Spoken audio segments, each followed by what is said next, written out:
I've been really excited and I've been waiting for this news to come out about the USL announcing promotion relegation here in the United States. It's been something that a lot of people have been looking forward to for a long time. If you're a soccer head, you know that Twitter is filled with pro-rel hashtags. And so now to see that it's finally coming, it's pretty exciting.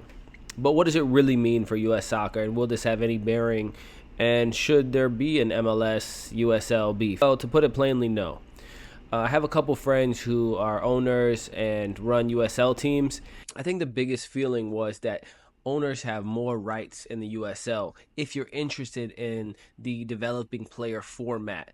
As a lot of people know, there's a lot of clubs in Europe that make a lot of money by developing players. So for the people who are interested in running academies and developing players, it's more advantageous for you to own a USL club. Why? When you own an MLS club, you buy into a franchise. You buy into the MLS franchise. The MLS can veto your trades. They have a say so on your academy to some extent. The largest example being Acosta when PSG wanted him, and MLS kind of blocked the transfer, even though the club player all agreed. So back to the USL. If you own a USL club, that's an individually owned and operated club like you have in Europe and in South America. So when you sell a player, that's your player. When you own a club, that's your club. Obviously, there's some barriers, but overall, that's your club and your player. So you have more opportunities to move this player, more flexibility with how you want to develop and how you want to grow your club, so forth. So I really just think for the ownership, this is an interesting thing, and it's not, is the USL better than the MLS? It just really comes down to, as an owner, what is your model? What do you prefer? So that's something to think about. Obviously, that also comes with a much smaller entry fee to get into the USL for an owner. You do have to risk promotion relegation, but that's all part of the play.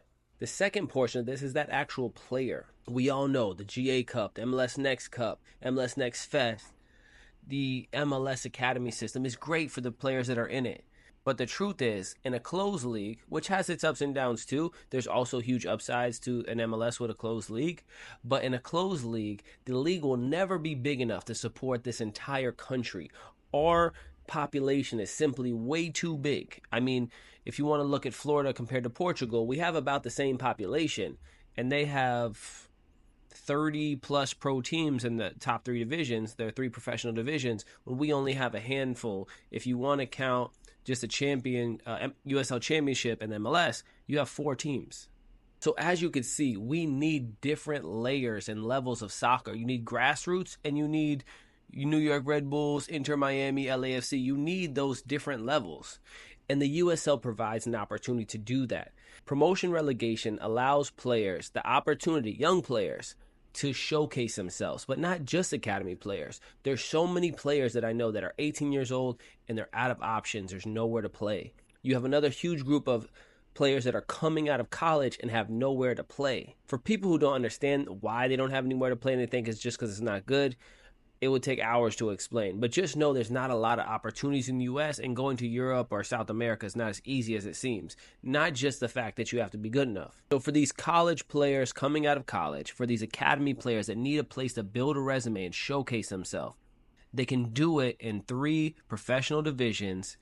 And for fans that are watching and rooting for them to elevate their club to the top division, it creates a whole different level of excitement for this league.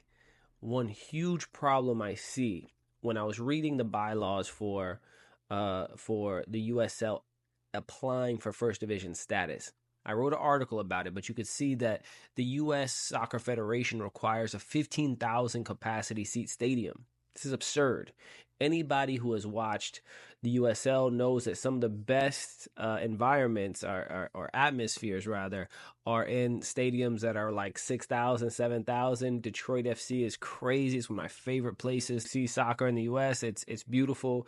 Of course, you have your Louisvilles and Indies who and in Sacramento's that go crazy with 15,000, but you also have up and coming teams that have like these really small pockets of soccer that are just amazing expressions of U.S. soccer. Portland, the Kickers, Vermont Green, and all these other really cool USL stadiums and atmosphere that help build a community around these teams. When you have a great atmosphere, you could grow.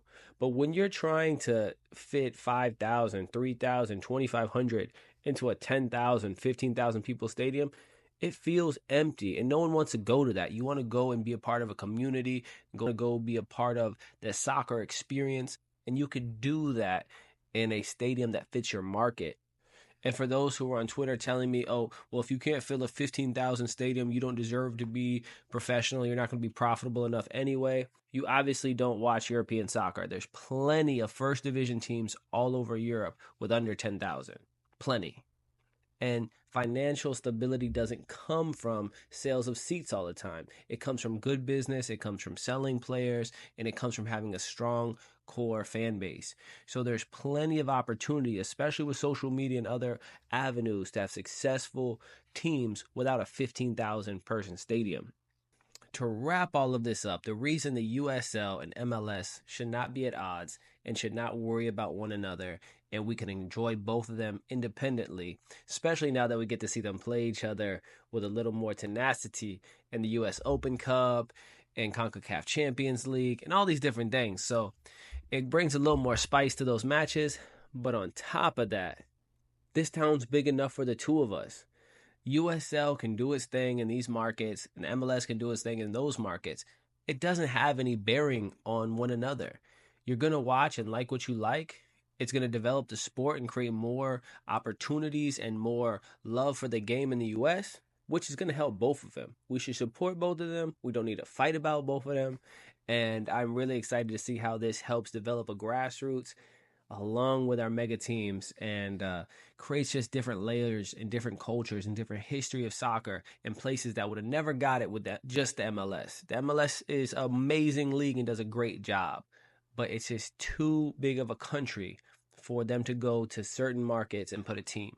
So thank you, the USL, for getting the promotion relegation going, and thank you to the MLS for being the league that's got us this far.